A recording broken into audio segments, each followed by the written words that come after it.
이번 주가 우리 주신 하나님의 말씀 창세기 40장 1절부터 23절까지 말씀인데요. 저희는 1절부터 8절까지 말씀만 제가 분독하도록 하겠습니다. 그 후에 애굽 왕의 술 맡은 자와 떡 굽는 자가 그들의 주인 애굽 왕에게 범죄한지라. 바로가 그 두 간원장을 곧 술 맡은 간원장과 떡 굽는 간원장에게 노하여 그들을 친위대장의 집 안에 있는 옥에 가두니 곧 요셉이 갇힌 옥이라. 친위대장이 요셉에게 그들을 수종 들게 하매 요셉이 그들을 숨겼더라. 그들이 갇힌 지 여러 날이라. 옥에 갇힌 애굽 왕의 술 맡은 자와 떡 굽는 자 두 사람이 하룻밤에 꿈을 꾸니 각기 그 내용이 다르더라. 아침에 요셉이 들어가 보니 그들에게 근심의 빛이 있는지라. 요셉이 그 주인의 집에 자기와 함께 갇힌 바로의 신하들에게 묻되 어찌하여 오늘 당신들의 얼굴에 근심의 빛이 있나이까. 그들이 그에게 이르되 우리가 꿈을 꾸었으나 이를 해석할 자가 없도다. 요셉이 그들에게 이르되 해석은 하나님께 있지 아니하나이까. 청하건대 내게 이르소서. 오늘 말씀의 본문은 요셉이 함께 옥에 갇혀있던 두 간원장의 꿈을 해석해주는 말씀의 내용이 기록되어져 있습니다. 그 꿈을 해석함을 통하여서 나중에 요셉이 애굽의 총리가 되어지는 이 바로왕의 꿈을 해석해주고 애굽의 총리가 되어지는 중요한 기회가 되고 발판이 되어지는 그러한 축복의 시간표가 오늘 창세기 40장 말씀에는 기록되어져 있습니다. 오늘 말씀을 통하여서 하나님께서 우리에게 때로는 위기를 주지만 그 위기가 응답이요 축복으로 바뀌어지는 기회가 되는 응답을 함께 누리는 한 주간으로 인도받아야 되겠습니다.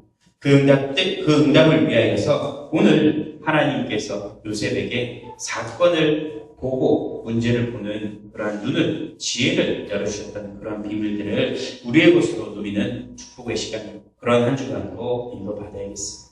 요셉에게 임하였던 꿈을 해석하는 지혜가 우리 귀한 성도들 가운데 풍성히 넘쳐나는 한 주간이 되기를 주의 이름으로 부탁드리고 축원드리겠습니다. 저희는요 하나님의 백성들입니다. 저희는요 하나님의 자녀들입니다. 이 사실은요 절대 잊어서는 안 될 중요한 내용입니다. 우리는 하나님이 함께하는 하나님의 백성들, 하나님의 사랑을 받은 언약의 백성입니다. 하나님께서 우리를 사랑하셔서 지금 우리와 함께 하시고 지금 우리를 축복하기를 원하십니다. 우리는요 조금 부족해 보일 수도 있지만 조금 연약해 보일 수도 있지만 때로는 우리 가운데 각종 어려움과 문제가 찾아올 수도 있지만 하나님의 사랑을 받은 하나님의 사람들입니다. 하나님이 거룩하게 구별한 하나님의 백성들이라는 것을 절대 잊어서는 안 되겠습니다. 이렇게 하나님의 사람들을 두고요 우리는 성도다라고 이야기합니다. 성도라는 이야기는요 하나님께서 구별된 자다, 구별한 사람들이다 라는 뜻을 가지고 있습니다. 하나님께서 구별한, 하나님께서 선택한, 따로 선택한 그러한 주의 백성들, 하나님의 백성들이 바로 우리들이라는 것입니다. 그렇기 때문에요 우리는 하나님의 사람들이기 때문에 사람의 방법이 아닌 하나님의 방법으로 살아가야겠습니다. 구별된 방법으로 살아가야겠습니다. 세상 사람들은요 세상의 방법을 가지고 살아갑니다. 하지만 하나님의 사랑을 받은 우리들은요 하나님의 방법으로 살아가야 됩니다. 세상 것을 다 내려놓고 세상 방법대로 살지 말아야 된다, 그런 것을 이야기하는 부분이 아니고요.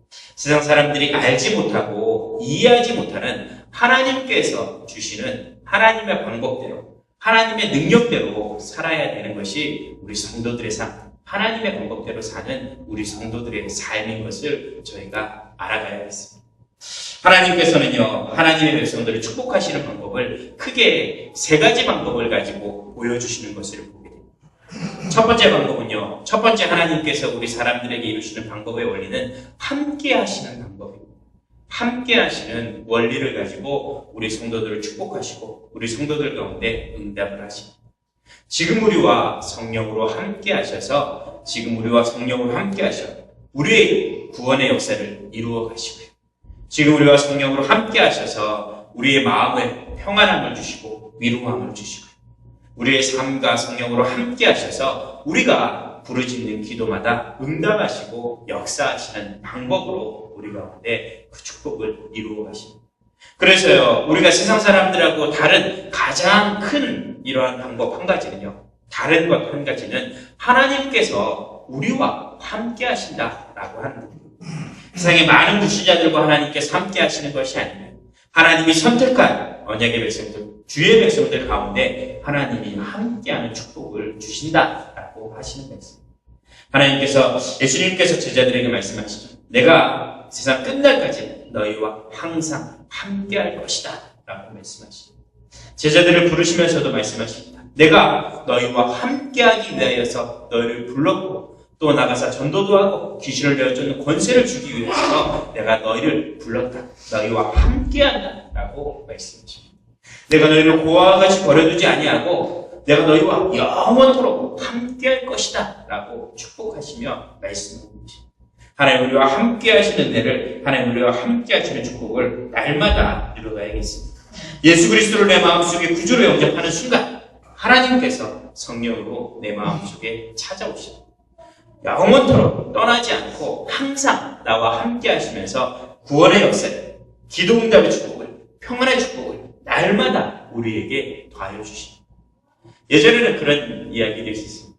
어린아이들 같이 순진한 아이들은요, 예수님을 영접하고 나면 자기는 짜장면도 먹으면 안 되고 콜라도 먹으면 안 된다라고 이렇게 이야기해요. 왜 그런가 봤더니요, 내가 짜장면을 먹으면 예수님 내 마음속에서 그 시꺼먼 짜장면을 예수님 머리 위에 뒤집어 쓰고 계시진 않겠냐? 콜라를 먹으면 예수님 이빨이 다 뼈가 썩고 이렇게 썩지 않겠냐? 라는 마음이 있어가지고요, 어린아이 같은 심령으로 먹지 않는다고 이렇게 이야기를 한다는 겁니다. 제가 예전에 만났던 한 친구는요, 지금 가정이 조금 어려운 환경 가운데 있어서 이 어머니 아버지가 늘 밤늦게 일하고 들어오는 그런 아이였어요. 처음 이제 밖에 나가서 아이를 만나서 세탁소 옆에서 놀고 있는 아이를 만나서 이야기를 하는데, 이게 참 외롭겠다. 어머니도 늦게 오시고 아버지도 늦게 오시고 참 외롭겠다. 그런 이야기를 하면서요, 복음을 들었습니다. 예수님을 마음속에 영접하면 예수님께서 네 마음속에 찾아오셔서 너와 함께 하시면서 너를 더 이상 외롭지 않게 하나님 지켜주시고 보호하실 것이다 라고 이제 복음을 전하고 예수님을 마음속에 주인으로 영접했습니다. 저는요, 그리고 그 아이하고 잠깐 이렇게 이야기를 하다가 이렇게 돌아오면서요, 저 무심결에 이렇게 무심코 이야기를 했습니다. 엄마 아빠 늦게 와서 좀 외롭겠지만 그래도 잘 이렇게 문나섭도 잘하고 잘 집에 있어라 라고 이야기를 하고 돌아오려고 하는데, 그 아이가 그렇게 이야기를 하더라고요. 저는 이제 외롭지 않다. 예수님 내 마음속에 주님을 영접했으니까, 나와 예수님 함께 하시니까 나는 외롭지 않다. 이렇게 이야기를 하더라고요. 제 입장에서는요, 좀 외로울 것 같으니까 혼자 있어도 좀 힘내라. 그런 뜻으로 이야기했는데요, 이 친구는 처음 이제 예수님 영접한 이 친구가 이야기하면서 자기는 외롭지 않다라고 이야기를 하는데, 이 이야기를 들으면서요, 제가 부끄러움도 있고 한편으로는 참 대견하다 그런 생각입니다. 하나님께서 지금 우리와 함께 하시는 방법으로 우리를 축복하고 계십니다. 그 하나님께서 함께 하시는 축복을요, 다른 사람에게 주신 것이 아니라 하나님의 사랑을 받은 하나님의 백성, 구별된 하나님의 백성들에게만 주시는 은혜입니다. 이 축복을 날마다 누려봐야겠습니다. 지난주 말씀에 봤던 것처럼요, 요셉은 여호와께서 함께 하심을 통하여서 감옥에 있던지 간에 노예로 있던지 간에 형통케 되어지고 평탄케 되어지는 응답을 누렸습니다. 이 응답이 하나님의 백성들에게 주시는 하나님의 첫 번째 축복의 방법입니다. 두 번째 방법은 어떤 방법이냐면요, 하나님께서는요, 한 사람을 불러서 그 한 사람을 통하여서 많은 사람들을 살리기 원하신다라고 하는 겁니다. 하나님께서는요, 무엇을 이루시든지 간에 소수를 부르셔서요, 그 소수를 축복하셔서 그 소수를 통하여서, 한 사람을 통하여서 모든 사람들이 복을 받게 하셨던 것을 보게 됩니다. 하나님께서는 이처럼요, 한 사람 그 사람 마음속에 찾아오셔서 그 사람을 축복하시고 그 사람을 통하여서 가정과 문, 자녀들 모든 것을 살리기 원하시는 부분을 보게 됩니다. 많은 사람들이 있지만요, 내가 믿음으로 세워지고 내가 응답의 축복을 누리면 나를 통하여서 가정이 살아나고 자녀가 살아나고 교회가 살아나고 나라가 살아나는 응답을 누리게 됩니다. 그런데요, 사람들은요, 자꾸 다르게 생각을 합니다. 거꾸로 생각을 합니다. 다른 사람이 나에게 무엇을 안 줄까? 다른 사람이 나에게 어떤 축복을 안 줄까? 어떠한 도움을 안 줄까? 국가가 나에게 이런 도움을 주지 않을까? 교회가 나에게 이런 도움을 주지 않을까? 친척들이 나에게 이런 도움을 주지 않을까? 남에게 내가 무언가를 받으려고 하는 그런 마음을 가지고 이렇게 살아가는 모습을 보게 됩니다. 때로는요, 그런 부분들이 있기 때문에요, 자꾸 상대방을 바꾸려고 하는 그런 모습도 보게 됩니다. 나라가 이러면 되겠냐? 교회가 이러면 되겠냐? 친척들이, 가족들이 이러면 되겠냐? 네가 나한테 그러면 되겠느냐? 자꾸 상대방을 바꾸려고 애쓰고 힘쓰고 하는 것을 보게 됩니다. 그런데요, 하나님의 방법은 그게 아니에요. 하나님의 방법은요, 한 사람을 불러서 그 사람을 축복하고 응답하여서 다른 사람들, 다른 교회들, 다른 모든 것을 살리는 것이 하나님의 방법이었던 것을 보게 됩니다. 내가 먼저 살고, 내가 먼저 힘을 얻고, 내가 먼저 답을 얻으면 나를 통하여서 가정 가문이 살아나고, 나를 통하여서 우리 자녀들이 살아나고, 나를 통하여서 교회가 살아나고, 시대가 살아나는, 나라가 살아나는 그런 응답을 받을 수 있다라고 하는 겁니다. 하나님께서는요, 아브라함이라는 한 사람을 불렀습니다. 아브라함이라는 한 사람을 불러서요, 아브라함의 가정과는 그의 후손들마저 다 복을 얻게 하시는 축복을 그 가운데 주십니다. 하나님께서는요, 요셉이라는 한 사람을 불렀어요. 요셉의 가족들 중에요, 요셉이라는 한 사람을 불렀어요. 그 요셉 한 사람을 응답하고 축복하여서 이스라엘 모든 민족들, 모든 가문이 다 살아나는 응답을 그 가운데 주셨던 것을 보게 됩니다. 예수님께서도요, 많은 사람들을 불러지 않으셨습니다. 12명의 제자들, 그 작은 제자들을 불러서 제자들을 통하여서 수천 명, 수만 명을 살리는 응답의 역사를 이루어 주셨던 것을 보게 됩니다. 하나님께서는요, 나 한 사람을 불러서 이러한 응답의 역사들을 이루어 가십니다. 내가 그런 한 사람의 응답을 누릴 수 있도록 인도하겠습니다. 이것이요, 하나님께서 우리 사람들을 축복하게 하시는, 우리 사람들이 다른 방법으로 살게 하시는 두 번째 방법. 세 번째 방법은 어떠한 부분이냐면요, 하나님께서는요, 위기를 기회로 삼으시는 방법을 주십니다. 하나님께서는요, 사람들에게 어려움을 주시고요, 그 어려움을 바꾸어서 축복으로, 응답으로 바꾸어 가시는 것을 보게 됩니다. 하나님께서요, 사람들에게 어려움을 주신다. 믿는 사람들에게 어려움을 주신다. 그러면요, 그 어려움은 사람들로 하여금 재앙을 받고 멸망을 당하게 하려고 하는 생각이 아니고, 그 사람들을 통하여서 갱신하게 하시고, 새로운 삶을 다시금 축복하게 하시려는 기회로 삼으시는 것을 보게 됩니다. 이스라엘 백성들이 애굽에 400년 동안 노예 생활을 한 이유는요, 이제 나아가 가나안을 정복하기 위한 그 문제에 대한 발판으로 삼으셨던 것을 보게 됩니다. 이스라엘 백성들에게 위기가 오고 문제가 왔다. 그 위기는요, 도리어 바뀌어서 대적을, 원수를 꺾고 승리케 하는 중요한 발판이 되어졌던 것을 봅니다. 요셉에 대한 말씀을 보고 있죠. 요셉에게요, 수많은 위기와 문제가 찾아왔습니다. 지난 주간에도 봤죠. 마음에 답답함이 찾아왔어요. 잘못한 거 하나도 없는데 노예로 끌려가고, 잘못한 거 하나도 없는데 감옥에 붙잡혀가고 어려움을 당하게 됩니다. 그런데요, 그 위기를 기회로 삼으셨어요. 그 감옥의 안에서요, 이제 간원장 이 두 명을 통하여서 꿈을 해석해 주게 합니다. 그 꿈을 해석함을 통하여서요, 요셉은 나중에 바로왕이 꿈을 꾸고, 그 꿈을 아무도 해석하지 못하였는데 그 꿈을 해석해주는 존재로 이렇게 요셉이 선택되었죠. 그 꿈을 해석해줌을 통하여서 결국에는 애굽의 총리가 되어지는 응답을 받게 되어지는 것입니다. 우리에게 찾아오는 위기는요, 중요한 축복의 기회로, 응답의 기회로 하나님께서 바꾸어 주시는 것을, 이것이요, 하나님께서 우리 성도들을, 하나님의 백성들을 축복하시는 방법입니다. 처음 시작하면서 말씀드렸던 것처럼요, 우리 하나님의 사람들은요, 세상 사람들하고는 다른 존재입니다. 세상 사람들이 가지고 있는 그러한 방법이 아니라 하나님이 주시는 방법대로 이 세상을 정복하고 다스리는 축복으로 살아야 합니다. 어떠한 방법을 통하여 그렇게 하시느냐? 하나님 우리와 함께 하심을 통하여서 우리를 축복하십니다.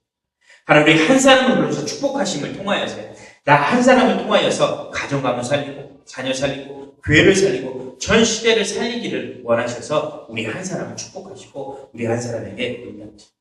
하나님 우리에게 위기를 주시고, 문제를 주시고, 위기를 문제를 바꾸어서 축복의 기회로 삼으시는 방법을 통하여서 우리 가운데 그런 은혜를 주십니다.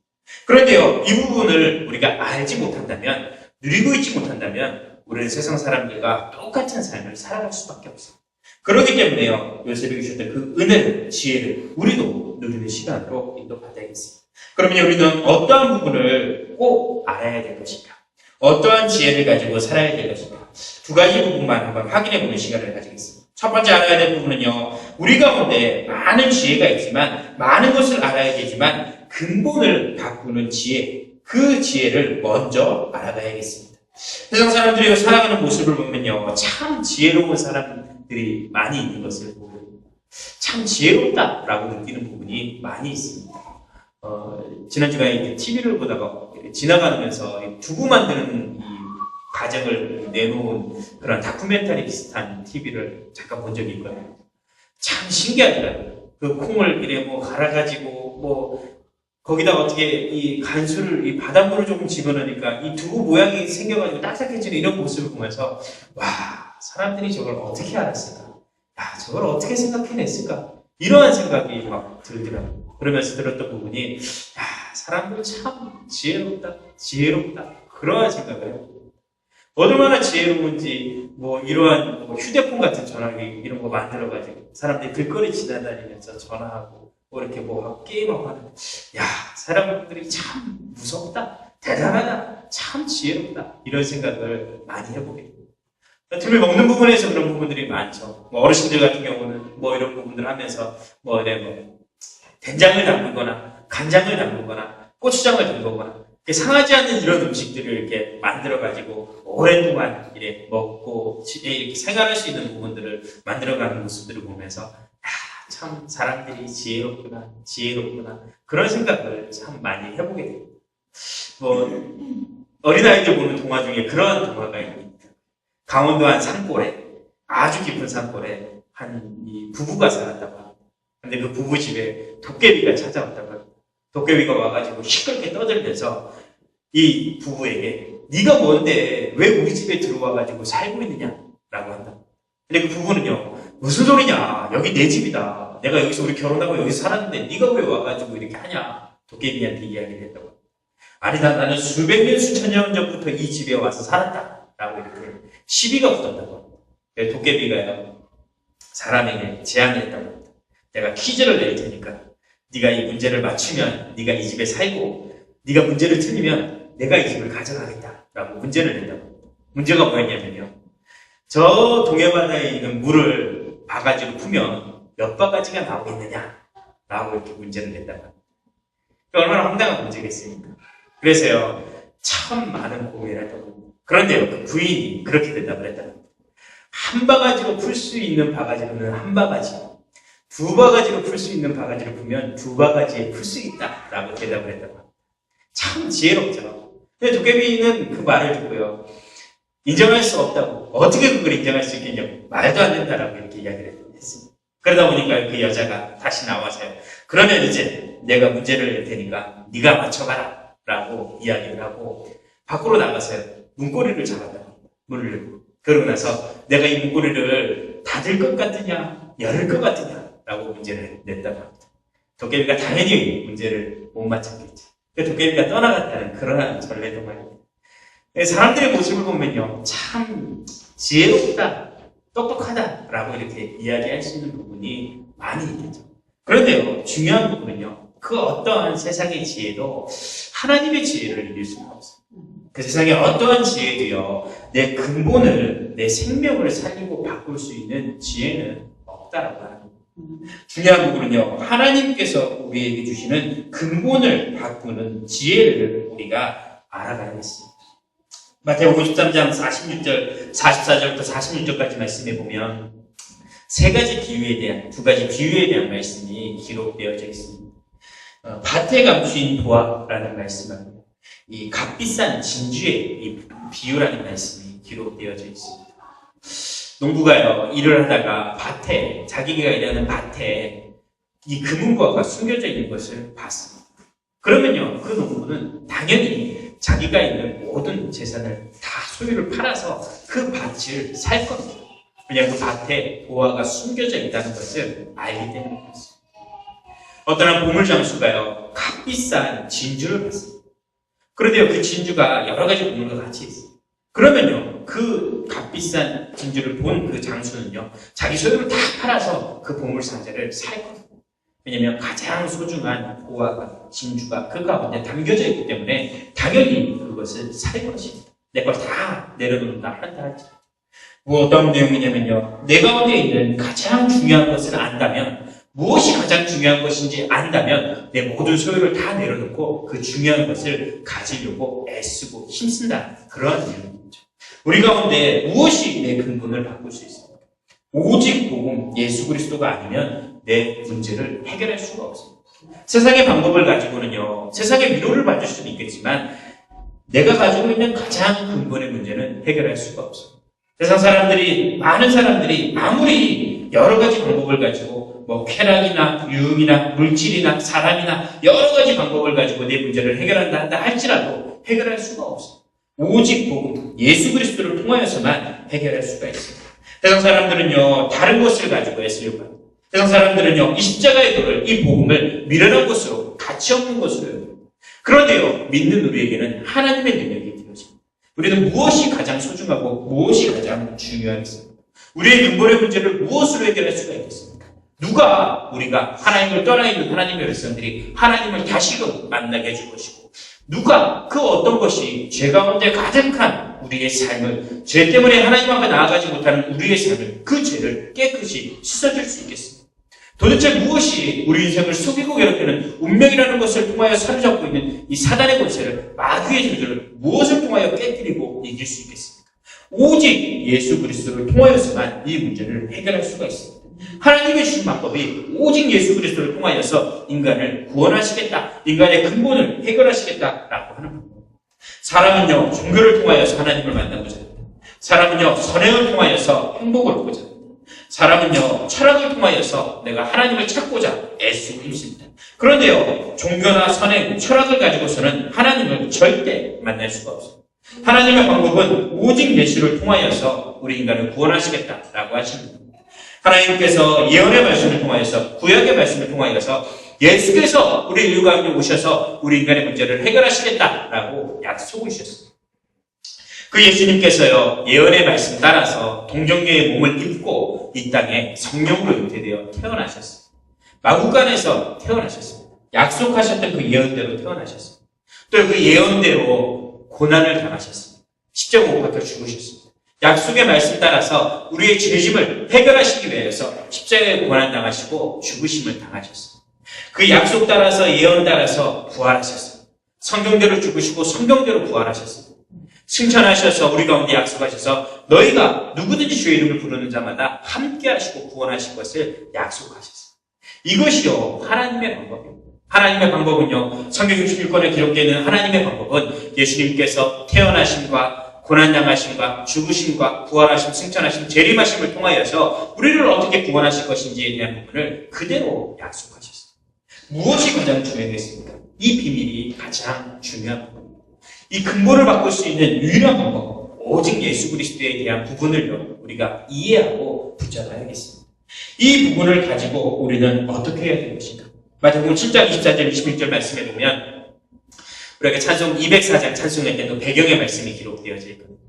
반석 위에다가 집을 지으면 비가 오고 창수가 나고 흔들려도 흔들리지 않는 응답을 누릴 수 있다. 반대로 모래 위에다 집을 지으면 그 집은 비가 오고 바람이 불고 창수가 일어나면 무너질 수밖에 없다라고 하는 말씀이 기록되어져 있습니다. 우리가 어디에다가 집을 지어야겠습니까? 가장 중요한 하나님의 방법, 예수 그리스도, 반석 대신 그리스도 위에, 예수 위에, 만세반석 위에 집을 지은다. 내 인생을 세워간다. 하나님의 방법대로 내 인생을 지켜나간다. 그러면요, 반드시 응답받고 승리하는 축복을 이뤄갈 수가 있습니다. 그런 사람을 누구야? 마태복음 7장에는 지혜로운 사람이다라고 이야기를 합니다. 반대로 어리석은 사람은요, 하나님의 말씀을 듣고도, 복음을 듣고도 말씀을 듣지 않고 행하지 않고 복음의 능력을 우습게 하는 사람을 어리석은 사람이다, 모래 위에 집을 지은 사람이다 라고 이야기를 하고 있습니다. 우리는요, 복음의 능력, 하나님의 능력, 하나님의 방법, 이 예수 그리스도 이 언약을 바르게 이해하는 가운데 그 하나님의 능력, 하나님의 역사가 우리의 삶 가운데 바르게 이루어질 수 있도록 인도받아야겠습니다. 세상 사람들이 지혜롭게 여기는 것, 세상 사람들이 가치 있다 여기는 것, 세상 사람들이 소중하다 여기는 것, 그것보다 더 중요하고 더 소중한 것이, 이 세상에 더 귀한 것이 오직 예수 그리스도 이 복음이라는 것을 기억해야 되겠습니다. 그래서 본로서 2장 2절 3절 말씀에 이 모든 지혜와 지식, 모든 보화가 그리스도 안에 감추어져 있음을 이야기하고 있습니다. 이 복음을, 그리스도를 아는 지혜가 풍성히 넘쳐나기를 주의 이름으로 축원드리겠습니다. 두 번째는요, 어떠한 지혜가 있어야겠냐면요, 위기를 뛰어넘는 지혜가 우리 가운데 있어야겠습니다. 하나님께서는요, 위기를 통하여서 응답 주시고 축복 주시는 기회로 삼으십니다. 그 위기를 어떻게 하면 뛰어넘을 수 있을지 지혜가 있어야겠습니다. 오늘 요셉이 감옥에서 꿈을 해석해줌을 통하여서 위기를 또 기회로 바꾸었던 것처럼요. 우리도 이런 지혜가 우리 가운데 있어야겠습니다. 세상 사람들도요. 이렇게 이야기를 하면서 위기가 곧 기회다라고 이야기를 합니다. 저는 주식은 잘 모르지만 전 세계적으로 주식 투자의 이 대가라고 하는 그 워렌 버핏이라는 사람이 그런 이야기를 한다고 하죠. 다른 사람들이 투자자들이 겁을 먹고 있을 때는 주식을 헐값에 처분할 때는 방아쇠를 당기고 다른 투자자들이 너나 없이 달려들어서 주가가 오를 때는 총알을 아껴라 라고 이렇게 이야기를 해요. 위기가 있을 때는 투자를 하고 또 위기가 없으면 아껴라 그런 이야기를 했다라고 하는 부분이겠죠. 세상 사람들이 돈을 버는 원리도 그런 부분인 것 같습니다. 위기가 곧 기회요, 문제가 곧 축복의 시간이다 라고 이야기하는 부분인 것 같습니다. 하물며 하나님께서는 그렇게 하지 않겠습니다. 하나님께서 위기를 주시고 우리를 죽어라, 너희를 멸망받아라 라고 하시겠습니다. 하나님 위기를 주시고 반드시 응답을 축복으로 바꾸어 가시거든요. 어떻게 하면 그런 응답을 받을 수 있겠는가? 우리 가운데 문제가 찾아왔으면요, 이렇게 하시면 됩니다. 문제는 문제가 아니다 라고 하십니다. 문제는 문제가 아니다 라고 하십니다. 뭐가 문제가 되겠습니까? 내가 그저 문제로 삼으니까요. 내가 이 부분을 문제로 삼으니까 문제가 되지, 문제는 문제 아니다 라고 내가 문제를 삼지 않으면요, 문제될 것이 없어요. 왜냐면요, 다 지나갑니다. 시간이 지나면요, 다 지나가고 내가 예전에 실수를 했지, 내가 예전에 그랬겠지, 내가 예전에 아팠지 라고 하면서요, 지나갈 수밖에 없는 부분. 그런데 사람들은요, 문제가 오면 그 문제에 계속 빠져요. 내가 이 문제 때문에 힘들다, 내가 이 문제 때문에 아프다, 내가 이 문제 때문에 이 부분이 있어서 아무것도 못하겠다. 그러다 보니까요, 앞으로 내가 해야 될 부분들, 응답으로 받아야 될 부분들을 신경 쓰지도 못하고 그냥 다 흘려보내게 되는 것을 봅니다. 중요한 부분은요, 내가 문제 삼지 않으면 맡겨버리면 됩니다. 하나님 다 응답하시고 역사하십니다. 괜히 문제에 빠져서 문제 가운데 헤매지 말고요, 하나님께서 주시는 응답의 기회를 축복해요. 문제 아니다, 다 하나님 해결하시고 다 지나가는 일이다 라고 결단하시고 생각하시면 다 응답으로 축복으로 바꿀 수가 있어요. 또 어떤 부분을 하면 되냐면요, 내가 누구인 줄 알면 됩니다. 문제가 왔을 때요, 내가 누구인지 알면 됩니다. 위기가 왔을 때 내가 누구인지 알면 위기를 잘 넘길 수 있습니다. 어떠한 내용이냐면요, 하나님께서 우리를 살아가야 선택한 하나님의 백성입니다. 하나님이 함께하는 사람입니다. 하나님 나 한 사람을 축복하십니다. 하나님 문제를 통하여 나를 죽이지 않습니다. 하나님 그 사람은요, 절대 끊을 수가 없습니다. 환난이 오고 핍박이 찾아오고 공고가 찾아오고 박해가 찾아와도 하나님의 사랑에서는요, 절대 끊을 수가 없습니다. 우리가 사방으로 우겨싸움을 당하여도 거꾸로 뜨림을 당하여도 하나님께서 나를 사랑하시고 하나님 나를 지키시기 때문에 반드시 응답받고 승리할 수가 있습니다. 우리는 그런 하나님의 사랑을 받은 하나님의 자녀예요. 하나님의 백성들입니다. 그 하나님의 사랑에서 누가 끊을 수가 있습니다. 하나님 반드시 합력하여 선을 이루어가십니다. 내가 하나님의 백성이다, 내가 반드시 승리할 수 있다라는 부분만 꼭 기억하고 있으면요, 꼭 붙잡고 있으면 어떤 문제가 와도 상관이 없습니다.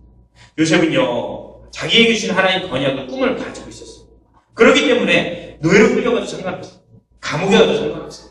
하나님 나를 통해서 언약을 이루고 가신 것입니다. 사도 바울은요, 자기가 하나님께서 자기에게 주신 중요한 언약, 사명을 가지고 있었어요. 자기는요, 이방인들을 위해서, 임금들을 위해서 로마에서도 복음을 전해야 될 전도자로 하나님 부르셨다는 것을 확실히 가지고 있었어요. 매를 맞아도 괜찮습니다. 감옥에 가는 것도 괜찮습니다. 핍박을 당해도 괜찮습니다. 나는 땅끝까지 가서 복음을 전해야 될 전도자이기 때문에 괜찮습니다. 내가 누구인지만 바르게 알면요, 내가 누구인지만 확실히 알고 있으면 어떤 어려움과 문제가 와도 전혀 상관이 없습니다. 우리는요, 하나님의 백성, 우리는 하나님의 사랑을 받은 하나님의 자녀입니다. 하나님이 함께하는 주의 백성. 하나님 나 한 사람을 축복하셔서 나를 살리고 가정 가문을 살리고 자녀를 살리고 교회를 살릴 수 있는 전도자로 나를 부르셨습니다.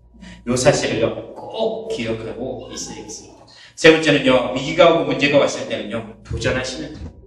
위기가 오고 문제가 왔을 때는요, 기도하시면 됩니다. 빌립보 4장 10절 말씀에 있는 것처럼 내게 능력 주시는 자 안에서 내가 모든 것을 할 수 있느니라. 언약의 말씀을 우리가 얻으셨습니다.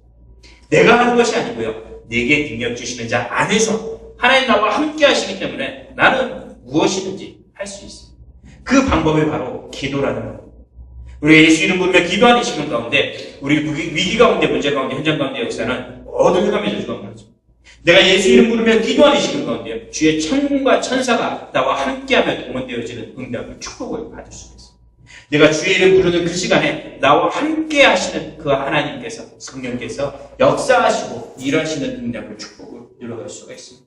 우리 가운데 어려움이 왔다. 그러면요, 외면하지 마시고, 포기하지 마시고, 낙심하지 마시고, 불신앙하지 마시고, 도전하십시오. 하나님의 역사, 하나님의 능력을 두고 도전하십시오. 홍해 앞에서 이스라엘 백성들이 다 불신합니다. 우리가 왜 여기까지 와서 죽느냐? 애굽에는 외장지가 없어서 여기까지 데려와서 우리를 죽게 하느냐? 모세는요, 그렇게 하지 않았어요.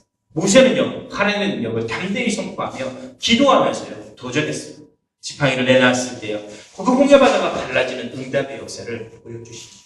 어떠한 위기가 오고 어떠한 문제가 와도 상관없습니다. 예수 이름 부르며 기도하는 그 시간 가운데, 도전하는 그 시간 가운데 하나님 반드시 응답하시고 역사하십니다. 우리 가운데 건강에 어려움이 있다면요, 그 건강을 두고요, 도전하십시오. 우리 가운데 학업이 필요하다. 학업의 지혜를 두고요, 하나님 앞에 기도하시면서 도전하십시오. 우리 가운데 경제응답, 산업의 응답이 필요하다. 그러면 기도하시면서 도전하십시오. 그냥 순간에 멈춰있지 말고요, 낙심하지 말고요, 포기하지 말고요. 하나님의 언약을 주셨기 때문에 반드시 이루어질 언약을 두고 기도하시면서 도전해주십시오. 저도 마찬가지겠죠. 저도요, 교회에 대한 중요한 제목을 두고, 현장에 대한 귀한 제목을 두고, 전도라는 제목을 가지고 도전해야겠다, 조전해야겠다라는 부분들은 다시금 붙잡게 됩니다. 하나님 나를 부르신 이유가 전도자로 세우셨기, 하나님 나를 부르신 이유가 지역 살리고 생명 살리기 위해 나를 부르셨는데, 내가 이 일을 위해서 낙심하지 말고 포기하지 말고 도전해야겠다라는 부분들을 기도 제목으로 삼게 됩니다. 이것이 곧 하나님의 방법이기 때문에 반드시 도전하고 응답받으시기를 주의 이름으로 다시금 축원드리겠습니다. 하나님의 방법이 바로 이겁니다.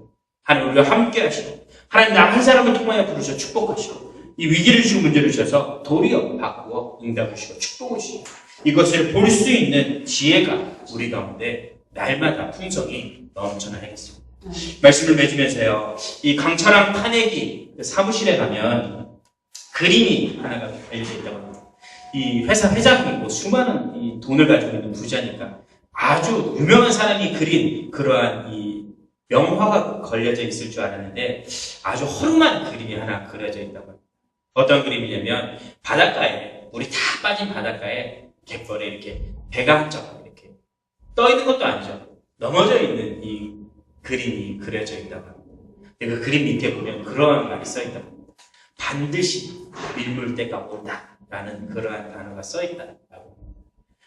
자기가 어려웠을 때 한 노인을 찾아가서 만났는데, 그 노인 집에 그 그림이 있었다고 합니다. 그래서 이게 왜 그렇게 해놨냐라고 했더니, 지금은 비록 힘들고 어렵지만 나중에 반드시 나에게도 기회가 올 것이다 라는 것을 두고 그 그림을 가져다 놨다라고 합니다.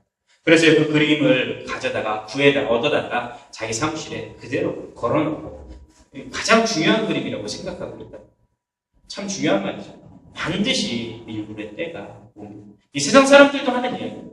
하물며 하나님께서는 우리에게 그러한 기회를, 그러한 축복을 주시지 않으시겠습니다. 때로는 먼저 위기가 왔다, 문제가 왔다. 그러면요, 포기하지 마시고 낙심하지 마시고 하나님의 방법을 구하십시오. 하나님께서 지금 역사하시고 지금